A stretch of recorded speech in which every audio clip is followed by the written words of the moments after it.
Hi guys, welcome back, and it's been a while. I'm so sorry I've been absent.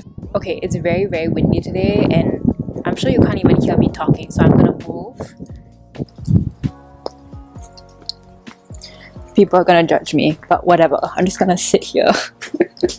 Hi, testing 1 2 3, testing 1 2 3. I think I found a spot and I think people can see me, but you know what? Who cares?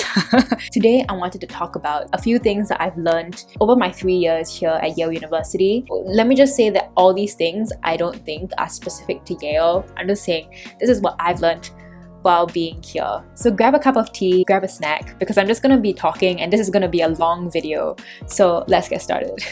So the first thing, and I think perhaps one of the most important things I've learned here at Yale, is that the only thing you can really control is your reaction to things. Not everything in life happens for a reason, but you can always control how you choose to react to that. And I'm not saying that you shouldn't let yourself feel emotions.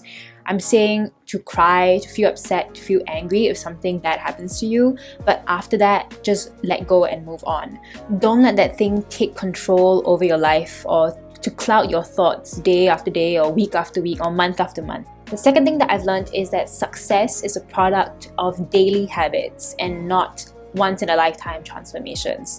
Recently, I read this book called Atomic Habits, which I really recommend. It's one of the most to-the-point but impactful books that I've read in a long time. This book has so many good quotes, so I'm just going to read out a couple of these. Making a choice that is 1% worse or 1% better seems insignificant in the moment, but over the span of the moments that make up a lifetime, these choices determine who you are and who you could be. It doesn't matter whether you're successful or unsuccessful right now. What matters is whether your habits are putting you on the path of success. You should be far more concerned with your current trajectory rather than your current results. So basically what this book is trying to say is that every single day, if you try to become a better version of yourself, in the long run, over the course of weeks and months and years, you're going to get to your goals and you're going to become that person.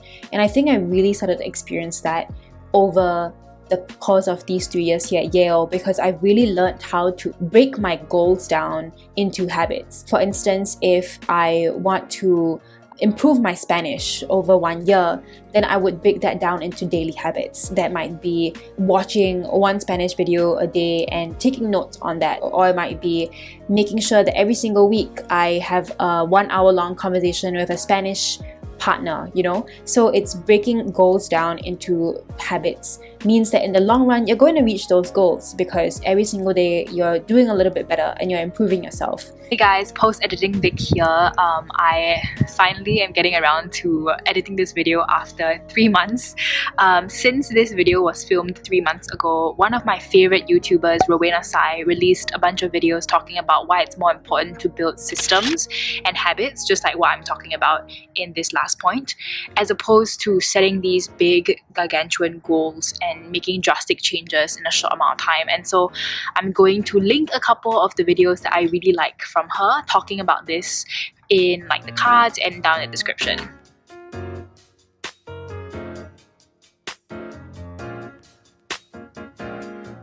So the third lesson that I want to talk about is that feeling lost is part of the journey. Just trust the process. And this is something that I really felt at the beginning of junior year, which is last semester. I just felt everything was moving very slowly. I had no idea what I was going to do for my summer. I had no idea what I wanted to do after graduation. I had no idea what I wanted to do for my senior thesis. And I was just confused. I felt really lost and very aimless because in my sophomore year, my second year, I felt like I had everything figured out. Now looking back, things have sorted themselves out. I have plans for the summer, I have an internship, and a lot of things started coming together towards the end of last semester. And now I realized that, hey, I needed that time to not know what was going on in order to really reflect on what I wanted.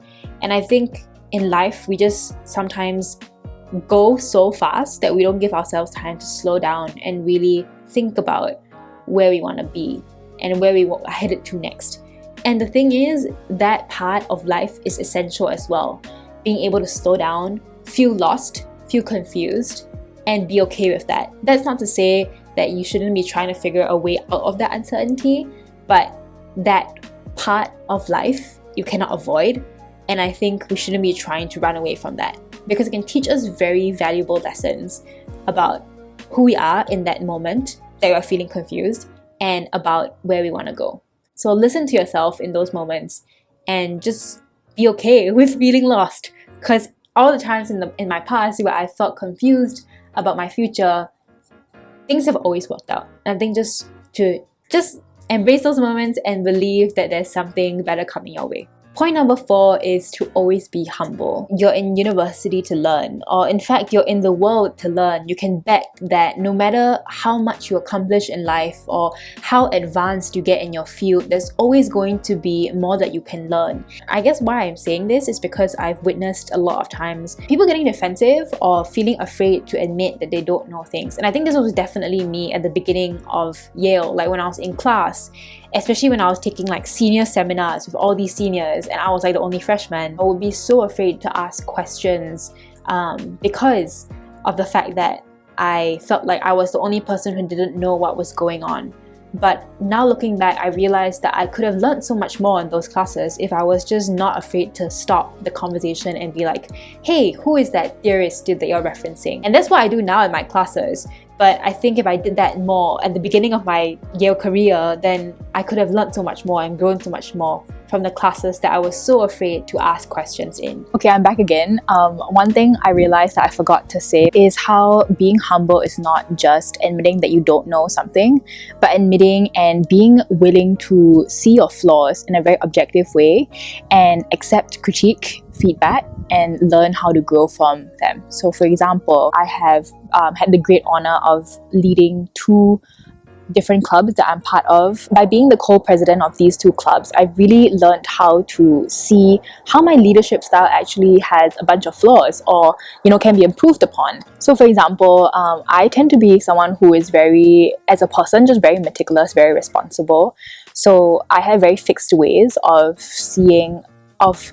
wanting things to be done. For example, I would like the meeting minutes to be taken in a specific way so that it's the most clear. And also sometimes being a very efficient and responsible person, I would fast forward the work that we had to do for an event, maybe like 2 or 3 weeks down the line, instead of allowing the person who's actually in charge of that role to do that thing. And people would start to withdraw from their responsibilities, and I would feel frustrated because I thought that people weren't being committed. But the reality is that after talking to people, I realized that the way in which I was very efficient could be off-putting to some people because everyone operates at their own pace. And sometimes I was doing work for people far in advance, even though they would have done it in their own time. So like in response to that, what I did was I decided, okay, I'm just going to give people one reminder and let them deal with it and let them take charge. And in that process, I gave people the autonomy to do the task in their own way, on their own timeline, or if they have their own ideas about how it should be done. And as a result, like people started feeling more involved and more like a part of the community. And the thing is, I didn't even realize that people were feeling this way until I had frank conversations with them and I started telling people, critique me all you want. I want to learn how to improve as a leader, and in order to do that, you need to give me feedback.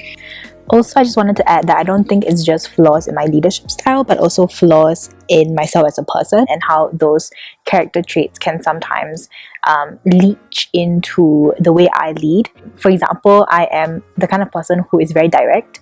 I don't have a very high I don't have a very high EQ, emotional quotient. And so sometimes I can say things that sound very blunt when I'm leading a meeting, for example. And it can come across as very harsh or very off-putting to people because I'm just like, you should get it done. Like, why didn't you let us know? Things like that. And I think in the process of actually having conversations with people and being willing to admit that this is something that I need to improve on, I have been able to, just become a better person and be more aware of the ways that I need to change as an individual as well.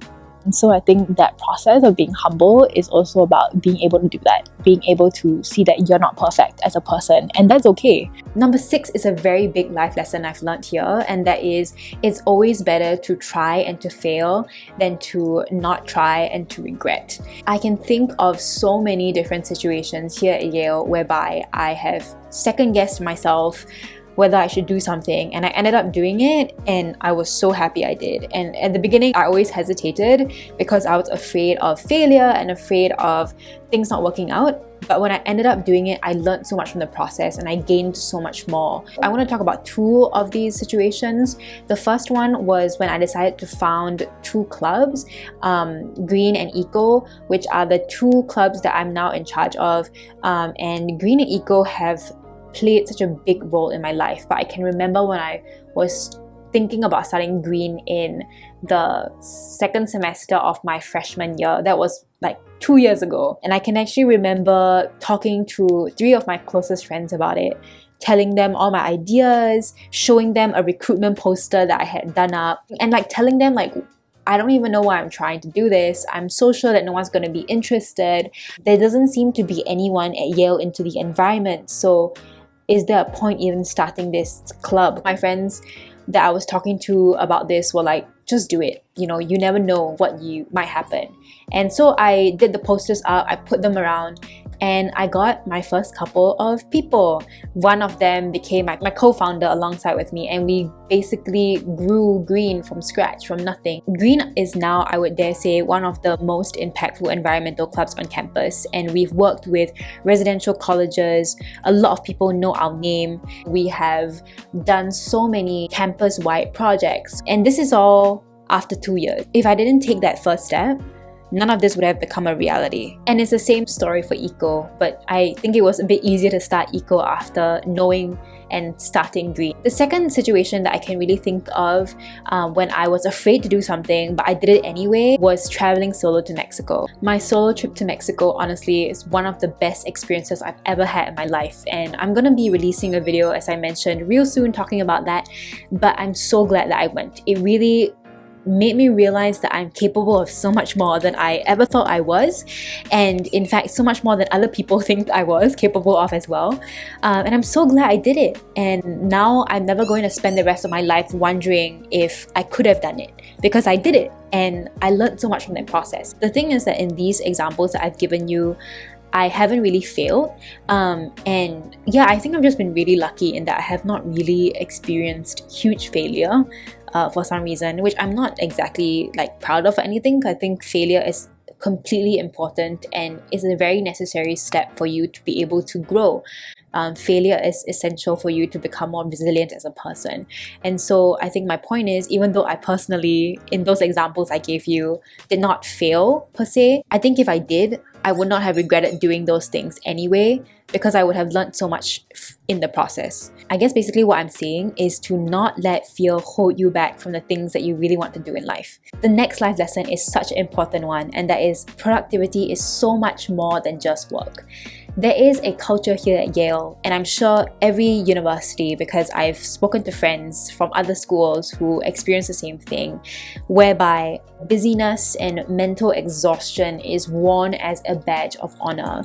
It's somehow a symbol that you have, worked your hardest. And I think that is complete nonsense. I know all of this is changing with the talk of like self-love and self-care, but I think it's still very prevalent here. This culture of always being busy, that's still held to some kind of a higher standard or some kind of a norm that I don't think it is healthy and that we shouldn't be perpetuating. So unfortunately, I think productivity has really yet to be redefined as something that's more than just work and includes other parts of your life, your health, your connections with friends, time for yourself, for reflection, for growth.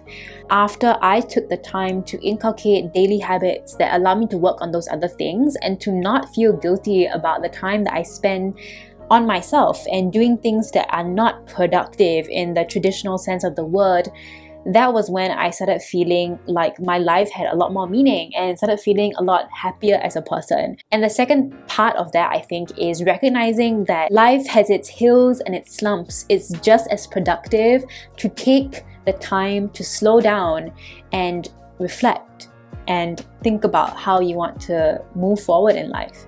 You don't always have to be progressing towards something, Okay, so this video is getting way too long, so I'm gonna end it here. Also, the sun is coming out, so I should probably stop filming. I think I would love to do a part 2 to this video, because even just looking back in the past 3 months, this past semester, I feel like I've learned so many more things about like external validation, really learning to love, to be on your own, things like gratitude. I think all of these things now are more important lessons that I've learned. But I think that's the exciting thing, right, about your 20s and about college, is that you grow so much as an individual here. And yeah, continuing to grow, continuing to become better every single day. But anyway, I'll start rambling, and I'll see you guys in the next video real soon, hopefully. Bye.